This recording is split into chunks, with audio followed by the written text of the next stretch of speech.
નમસ્કાર મિત્રો, જસુપ્રિયા કુકબુકમાં આપનું સ્વાગત છે। આજે આપણે ખૂબ જ વરસાદ વરસી રહ્યો છે અને એ જ ઋતુની અંદર આપણે આજે ભજીયા બનાવીશું।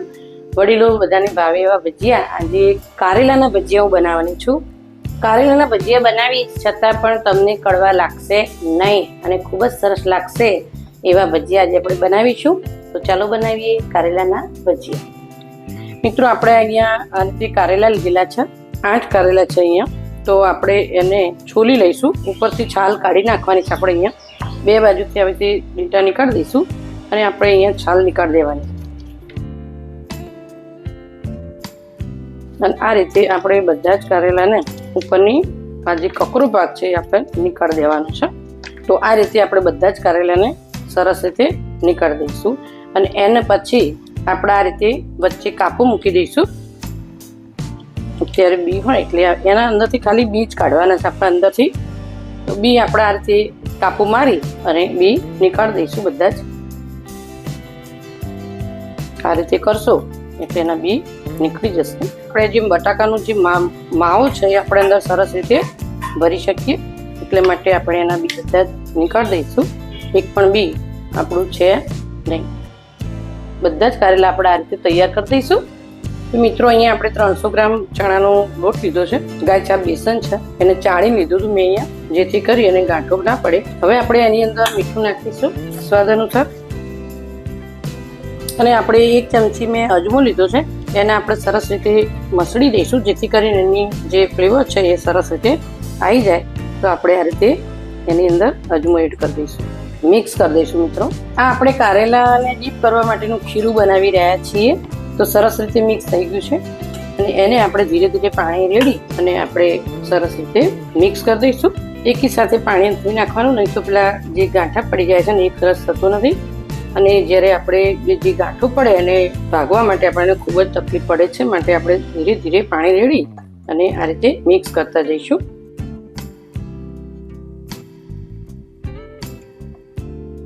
જો મિત્રો, આપણે સરસ રીતે એક જ દિશામાં આ રીતે ચણાના લોટને પલાળી દઈશું, જેથી કરી અને ક્યાંય પણ સેક પણ કણી હશે તો તરત જ અંદર ભાગી જશે અને એક રસ થઈ જશે।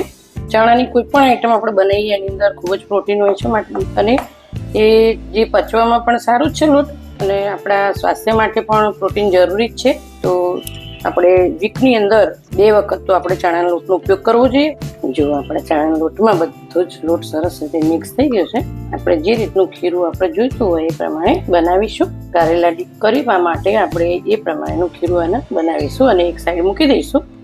ખીરું બનાવી અને તમે 20 થી 25 મિનિટ તમે રેસ્ટ આપો તો ચણાનો લોટ સરસ રીતે પાણીની અંદર ફૂલી અને સરસ રીતે એકરસ થઈ જાય છે। આપણે આને કલર રાખવા માટે આપણે 1 પિંચ જેટલી હળદર નાખીશું અંદર। જો આપણે અંદર થોડું પાણી નાખીશું, જો મિત્રો આપણું સરસ રીતે એક રસ ખીરું તૈયાર। 2 થી 3 ચમચી આપણે પાણી અંદર નાખી પરફેક્ટ આપણું કારેલાના ડીપ કરવા માટેનું ખીરું તૈયાર છે। એને આપણે એક બાજુ મૂકી 20 મિનિટ આપણે એને રેસ્ટ આપી દઈશું। આ રીતનું ખીરું આપણું હોવું જોઈએ। તો મિત્રો, આપણે જે કારેલા હતા એ બધા જ કારેલાને મેં આ રીતે છોલી અને વચ્ચે કાપું કરી અને એને સરસ રીતે આ રીતે બધા જ મેં કારેલાને કાઢી નાખ્યા છે। દેખો, આ રીતે બધા જ કારેલા મેં ખુલ્લા કરી દીધા છે। તો એ કારેલાની કડવાશ દૂર કરવા માટે આપણે અહીંયા 500 મિલીલીટર છાશ લીધી છે। એને આપણે છાશ ગરમ કરી તો ફાટી જાય, પણ આપણે મીઠું નાખવાનું નથી અને ફાટી જાય તોય કંઈ વાંધો નહીં, ખાલી આપણે કડવાશ જ દૂર કરવાની છે। તો એની અંદર હું આ કારેલા નાખી દઈશ, આપણે એડ કરી દઈશું અને થોડું મીઠું નાખીશું। આપણે અહીંયા 1.5 ચમચી મીઠું નાખીશું। અહીંયા 5 મિનિટ માટે આપણે એની અંદર કૂક થવા દેવાના છે, એટલે એક સાઈડથી કૂક પણ થઈ જશે અને એની જે કડવાશ છે એ પણ દૂર થઈ જશે। તો આપણે એને કૂક થવા દઈએ ઢાંકી અને 5 મિનિટ માટે। ત્યાં સુધી આપણે એની અંદર ભરવાનો જે મસાલો છે એ આપણે અહીંયા તૈયાર કરી દઈએ। મિત્રો, અહીંયા આપણે 800 ગ્રામ બટાકા લઈ લીધા હતા। હું અહીંયા 2 આઈટમ બનાવવાની છું। પહેલાં આપણે અહીંયા 800 ગ્રામ બટાકા લીધા હતા અને એને આપણે બાફી દીધા હતા। એને આપણે સરસ રીતે કૂક થઈ જાય, બિલકુલ એકદમ સરસ રીતે મેશ થઈ જાય એ રીતે કૂક કરવાના છે।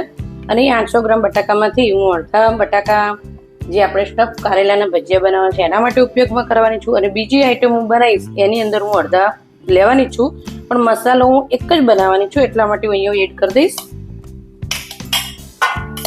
તો મિત્રો, આજે આપણે એને સરસ રીતે કરી દઈશું.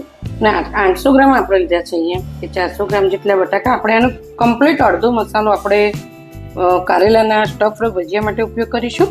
અને બીજા હું સાઈડમાં લઈ લઈશ. મસાલો કર્યા પછી સાઈડમાં એ પૂરણ લઈ લઈશ, જેનાથી હું એક બીજી આઈટમ બનાવવાની છું. પછી આપણે જોઈશું. જો મિત્રો, આપણે સરસ રીતે મેચ કરી દીધા છે, સરસ રીતે થઈ ગયા છે આપણે. અને એની અંદર આપણે બધો જ મસાલો કરી દઈશું. તો એની અંદર મેં અહીંયા એક કટોરી એટલે લગભગ 5 થી 7 ચમચી મેં ટોપરાનું છીણ લીધું છે, એ પણ અંદર એડ કરી દઈશ. મેં શેકેલા સિંગદાણાનો અધકચરો ભૂકું કરી નાખ્યું હતું, એ પણ અંદર એડ કરી દઈશું. 1 ચમચી મેં ગરમ મસાલો અંદર એડ કરી દઈશું. આપણે અહીંયા લીંબુના રસનો આપણે ઉપયોગ કરવાના છીએ, એટલે મેં 3 ચમચી મોટી 3 ચમચી મેં ખાંડ લીધી છે. શેકેલી વરિયાળીનો અધકચરો ભૂકું મેં 3 ચમચી લીધું છે. અને અહીંયા 2 લીલા મરચાં, 1 ઇંચ આદુનો ટુકડો અને 7 થી 8 મીઠા લીમડાના પાન એને ક્રશ કરી અને મેં અહીંયા ઉપયોગ લીધો હતો, એ આપણે અંદર એડ કરી દઈશું. અહીંયા આપણે 1 ચમચી સંચળ પાવડર એડ કરી દઈશું, 3 ચમચી શેકેલા ધાણા, 1 ચમચી જીરું અને 5 થી 7 કાળા મરીને મેં ખાણીમાં ખાંડીને લીધા હતા, એ આપણા 3 ચમચી જેટલું થશે, એ આપણે અહીંયા અંદર એડ કરી દઈશું. અને ખટ મીઠો સ્વાદ આપવા માટે આપણે અહીંયા 1 લીંબુનો રસ એ અંદર એડ કરી દઈશું. મિત્રો, ધાણા આપણે લીધેલા જ છે, એટલા માટે હું અહીંયા અડધી ચમચી જ ધાણાનું પાવડર નાખીશ, 2 પિંચ જેટલી હળદર અને કાશ્મીરી લાલ મરચું એ હું 1 ચમચી એડ કરીશ. લીલું મરચું આપણે અંદર એડ કરેલું જ છે. આ બધું સારી રીતે આપણે મિક્સ કરી દઈશું. મિત્રો, જો મિત્રો, અહીંયા સરસ રીતે આપણો મસાલો અંદર બધી રીતે એડ કરી નાખ્યો છે. તો મિત્રો, આપણે આટલી 1 ચમચી મીઠું અંદર એડ કરીશું. સંચળનો પાવડર અંદર હતો જ, એટલે આપણે થોડું ચડિયાતું મસાલો એડ કરશું. 1.5 ચમચી મેં મીઠું અંદર નાખ્યું છે. હવે આની અંદરથી હું અડધો મસાલો હું એક સાઈડે લઈ લઈશ, કારણ કે જે હું બનાવું છું એ આ જ મસાલામાંથી બનવાનું છે. આ રીતે આપણો મસાલો સરસ રીતે રેડી. કારેલા બફાઈ ગયા છે, અને એક એક કરીને આપણે લઈ લઈએ. આને ફરી પાછી ધોવાના નથી. જે આ દહીંનું જે તમને લાગે છે આ ટુકડા, એના અંદરથી જ આપણે એને લઈ લઈશું. ઠંડા થાય પછી એને આપણે નીચોવી લેવાના છે, એટલે જે પાણી હશે એ પાણીનો ભાગ જતો રહેશે. હું તમને બતાવીશ. આને ઠરવા દઈશું મિત્રો, પછી આપણે એને દબાઈ અને નીચોવી લઈશું, અને એની ઉપરથી આ રીતે છાશ જે છે તે આપણે નીકાળી દઈશું. તો મિત્રો, આપણે જે કારેલા જે મેં છાશમાં બાફી દીધા હતા મીઠું નાખીને, એ સરસ રીતે ઠંડા થઈ ગયા છે. અને એના આપણે આ રીતે નીચોઈ, એટલે પાણી નીકળી જાય એ રીતે નીચોઈ અને આપણે મૂકી દઈશું. આનું નીચોવાનું કારણ કે જે પાણી અંદર ભરેલું હોય એ પણ નીકળી જાય, એટલા માટે જે આપણે સ્ટફ જે ભરવાના છે પૂરણ, એ ઓછું ના થઈ જાય, એટલા માટે આપણે એને આ કરવાના છીએ. તો મિત્રો, આપણા કારેલા જે છે એ મેં એને સરસ રીતે નીચોઈ દીધા છે. હવે આપણે એને આપણે ભરી દઈએ. તો આપણે જે મસાલો રાખ્યો હતો એ જ મસાલો આપણે એની અંદર ભરી દઈશું. એક કારેલું લેવા આ રીતે લઈશું આપણે કારેલું, અને એની અંદર આપણે હાથથી જ આ રીતે એ કારેલાને અંદર ભરી દેવાનું છે. સરસ રીતે દબાઈને ભરી દેવાનું છે. તમારે ઉપર આવી જશે કોટિંગ તો પણ ચાલશે, વાંધો નહીં. આ રીતે આપણે સરસ રીતે ભરી દઈશું કારેલા બધા જ. તો બધા જ કારેલા આપણે આ રીતે ભરી દઈશું. તો મિત્રો, આપણે અહીંયા વઢવાણી મરચાં મેં સરસ રીતે લઈ લીધા છે, તાજા સરસ રીતે. અને એને આપણે તો આ રીતે આપણે એને કટ કરી દઈશું, અને એના બધા જ બીયા આપણે નીકાળી દેવાના છે. એના બીયા આપણે આ રીતે નીકાળી દઈશું. આની અંદરથી છેક ઉપરથી કટ મારવાનો આમાં, જેથી કરી અને મરચાંના બીયા નીકળી જશે. આ રીતે આપણે બધા જ મરચાંમાંથી બીયા નીકાળી દઈશું. મિત્રો, હવે એ મરચાંની અંદર જે આપણે જે બટાકાનું જે કારેલા ભરવા માટે મેં મસાલો બનાવ્યો હતો ને, એમાંથી જે બહાર નીકાળી દીધો હતો અડધો મસાલો, એ આ મરચાં માટે જ મેં રાખ્યો હતો. તો એને પણ આપણે આ રીતે મરચાંની અંદર ભરી દઈશું. તો આ રીતે આપણે બધા જ મરચાં તૈયાર કરી દઈશું. બધા જ કારેલાના સ્ટફ આપણે ભરી દીધા છે, અને હવે આપણે એને ડીપ કરી અને તળીશું. આ રીતે આપણે કારેલું અંદર ડીપ કરી દઈશું, અને આપણે એને આ રીતે અંદર મૂકી દઈશું.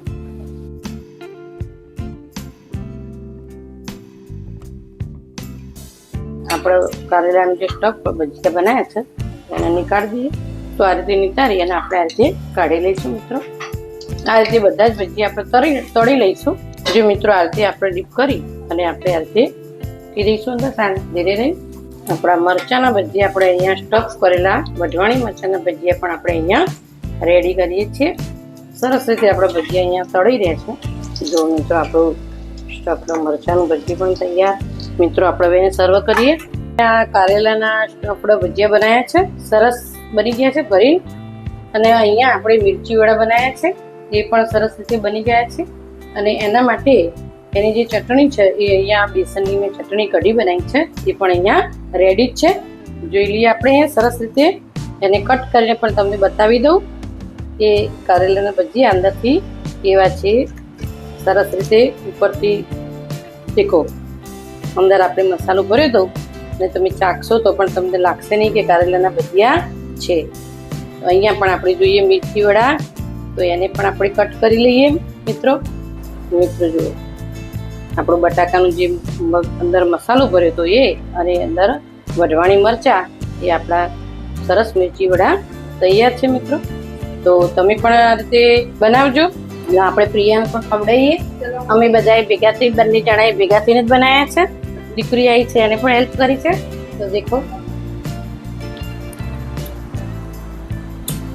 સુપર. Okay, thank you. તમે પણ ઘેર બનાવજો જ આ રીતે મિર્ચી વડા.